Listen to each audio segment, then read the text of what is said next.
हरे कृष्णा, राधे राधे। एक माँ के हृदय की करुण पुकार, उन्मादनी यशोदा।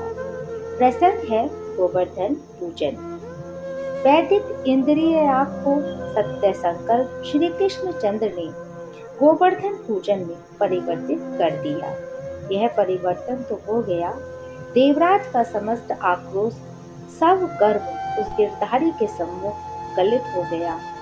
अब सुरपति स्वप्न में भी ब्रिज में किसी से पूजा पाने की आशा नहीं कर सकते।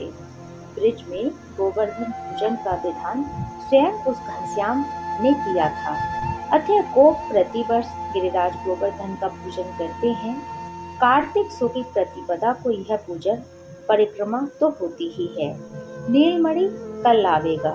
मैया उत्साह में पूरी रात स्वयं नाना प्रकार के पकवान बनाती रहती है। कल उसके देवता का पूजन है, इस पूजन के लिए तो आवेगा ही।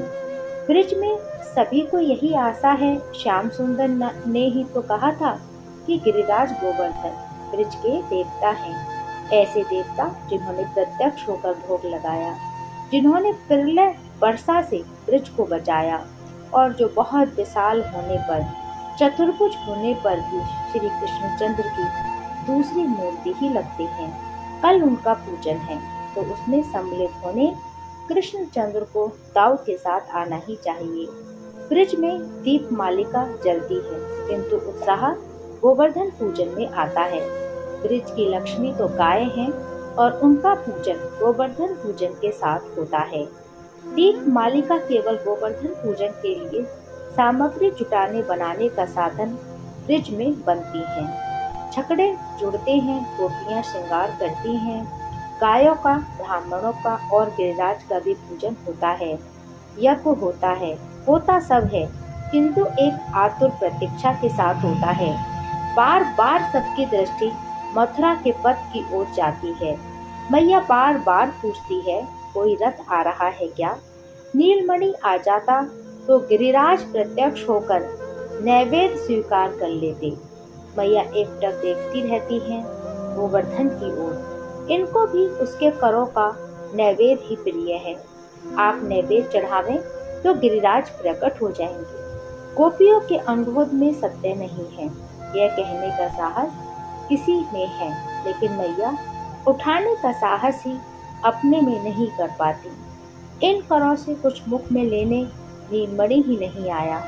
मैया अपने हाथों की ओर देखती हैं।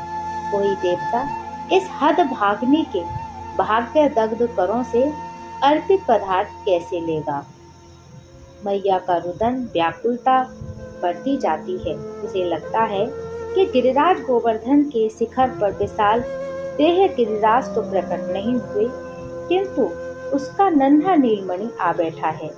मैया दौड़ती हैं, आ गया मेरा नीलमणि, आ गया। वह मूर्ति अदृश्य होती है तो मैया मूर्छित होकर गिरती हैं।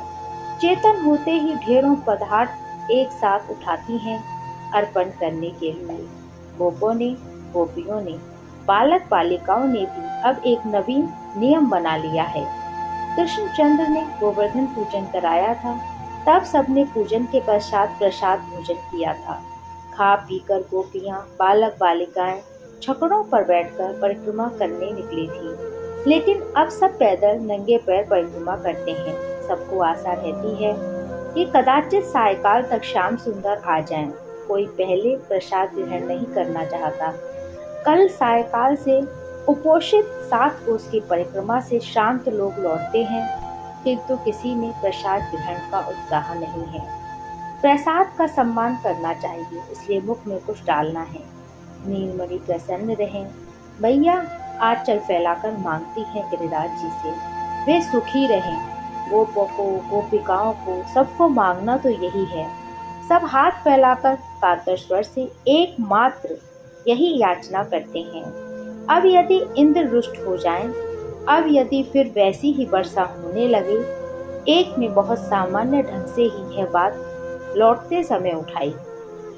इंद्र कल रूठता हो तो अभी रूठ जाए। मैया ने सुना और उसका सतेज स्वर सुनाई पड़ा, अब मैं अपने लाल को पर्वत नहीं उठाने दूंगी। वे मथुरा में हैं, सुरक्षित हैं। किसी गोपी ने कहा, अब ब्रिज में किसी चिंता है वर्षा में डूबने और बहने की। इंद्र वर्षा करता क्यों नहीं है, अब उसे डर किसका है। अब कहाँ हमारा गिरधारी यहाँ गिरधर करने बैठा है।